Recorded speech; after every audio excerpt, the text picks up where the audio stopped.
And with that, Mark Schlereth is a 3-time Super Bowl winner. And watching the Chiefs yesterday, my takeaway was I'd watched them all year. They'd made all these mistakes. And for them to clean them all up on the road against Buffalo in the most high-leverage, emotional, anxiety-ridden game, you played on 3 Super Bowl champions. I guess this is just what they do, because I was really shocked how efficient Kansas City was in that spot. Yeah, they've done such a great job, and Andy Reid has done such a great job of basically morphing his offense into the personnel that he has. They've run the ball with much more frequency. They've run the ball with much more physicality. Obviously, Mahomes is just a genius when he's in the pocket, their ability to throw the football, throw it accurately. And then what's hurt them all season long, all the drops that you saw over the course of the season. They clean those guys up. They have a few guys they trust right now. Rice has really made a big impact. Obviously, we know what Kelsey has been all these years, but I think it's just kind of finding your personnel, finding what is going to fit best for you, and putting that personnel into a position, to have success, and then having the best quarterback on the planet actually execute those things.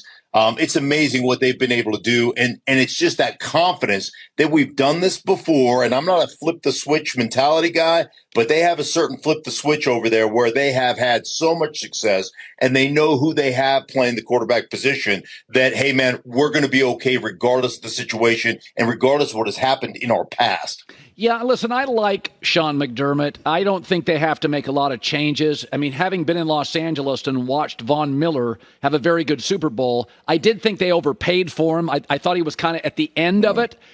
Be that as it may, I think Buffalo's a really smart operation. I wouldn't make any wholesale changes. I do feel like, I said this, Mark, when these two teams match up, about 6 plays decide it. And it always feels like Kansas City's a bit more prepared for them, and Buffalo's kind of winging it.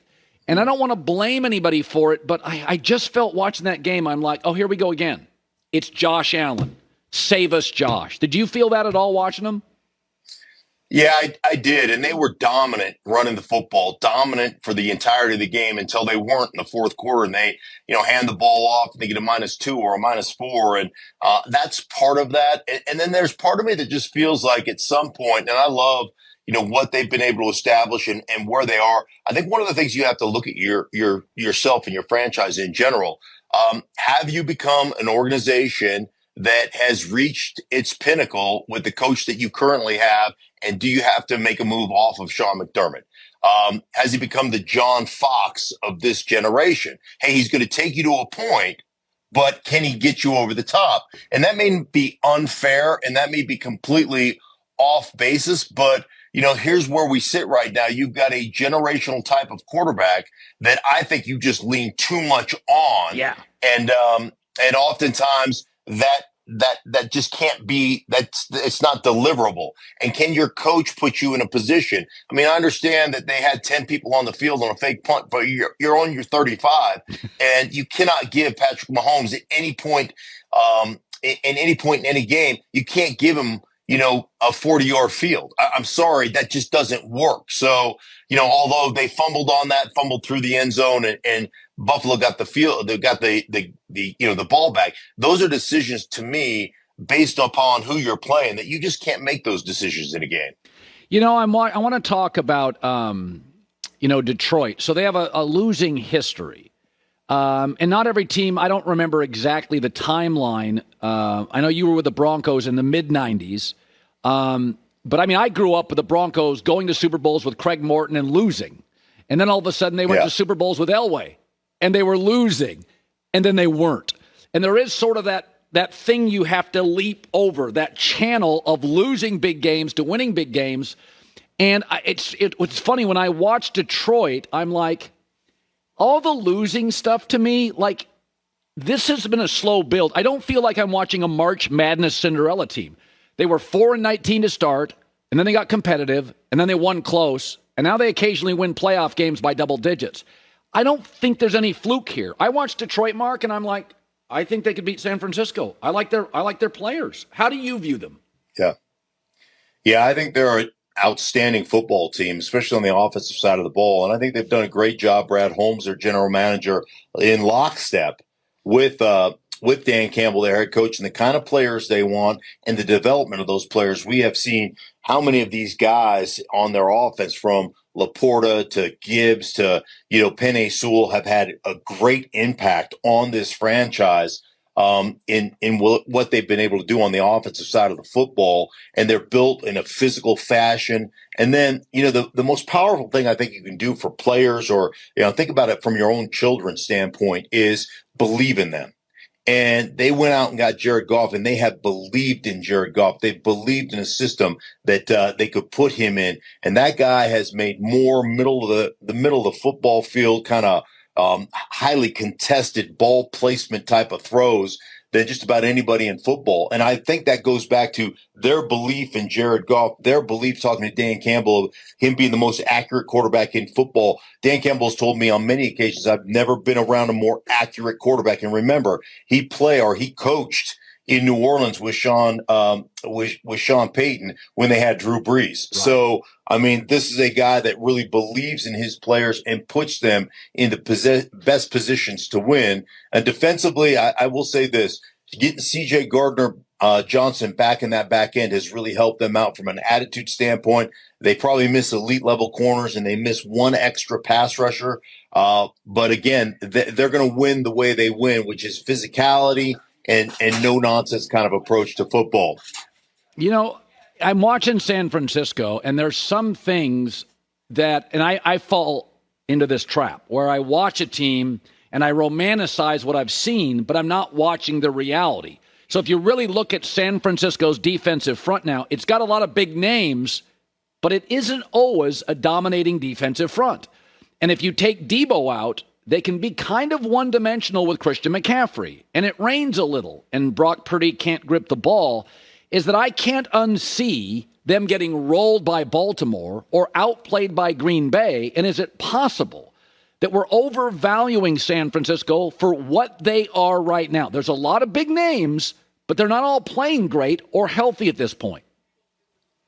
Yeah, I think there's a lot. I think there's a lot that goes into that. I think when you talk about Kyle Shanahan's ability to call plays, and Kyle Shanahan from an organizer of offense standpoint, a lot of what they do is based off their run game, the intricacies of their run game, the physicality of their run game, and then setting up that short passing game, but getting those windows that are wide open with nobody around a receiver for 8, 10, 12 yards, so you can get that run after the catch, and it may be a really short throw, but that's kind of how they're built. And when they get out of a rhythm or they get behind, then all of a sudden you have to change your offense to more static formations, less, leaning on that running game and creating that play action off of that.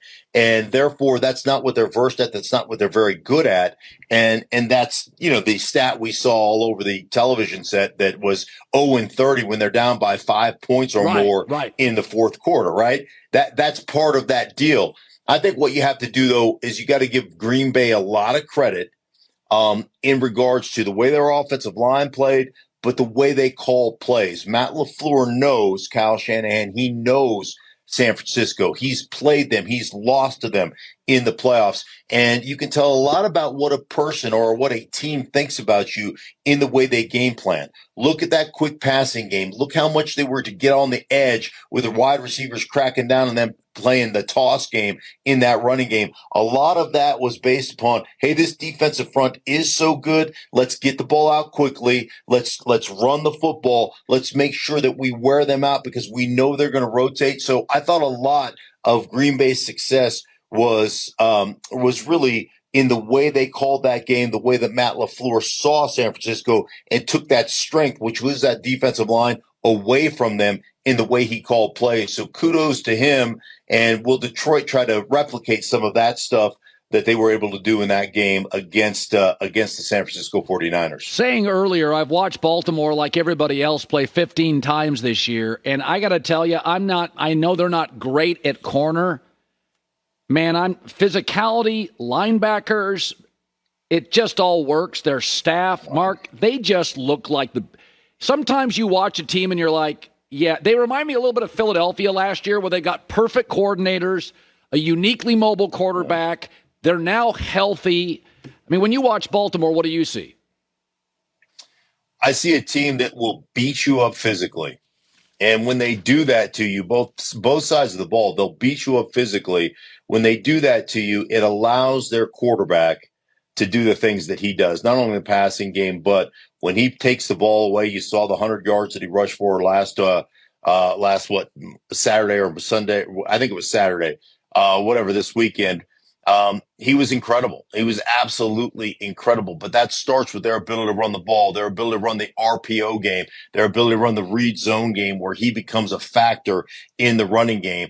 And you have to factor him so much that he creates opportunities and space for those running backs in the run game. So they're great with that. Then the other thing on the defensive side of the ball, Colin, I will tell you, they are not only physical, but from the standpoint of being able to operate as an offense and figure out where they're coming from. So they will come from multiple positions, whether it's safeties or corners or their linebackers on the blitzes, the simulated pressures. It makes it one of those communication games. And ultimately, to me, when you walk into Baltimore to play the Ravens, they are so deep in what they do as a defense that you have to, as an offense, counter that by eliminating by squeezing down the menu of what you want to do, eliminating a bunch of stuff that you want to do, because you just can't function because they do so many things as a defense. So really exceptionally well coached. And it starts with winning both lines of scrimmage. They consistently win the line of scrimmage, which creates their opportunity to be the aggressor in everything they do. Good stuff. Mark Schlereth, 3 rings, 2-time Pro Bowler, Fox Sports. Good seeing you, bud. You too, buddy. Take care.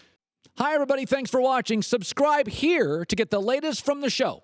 Also, be sure to check out more of the best clips from The Herd or go watch a few segments from other shows on FS1.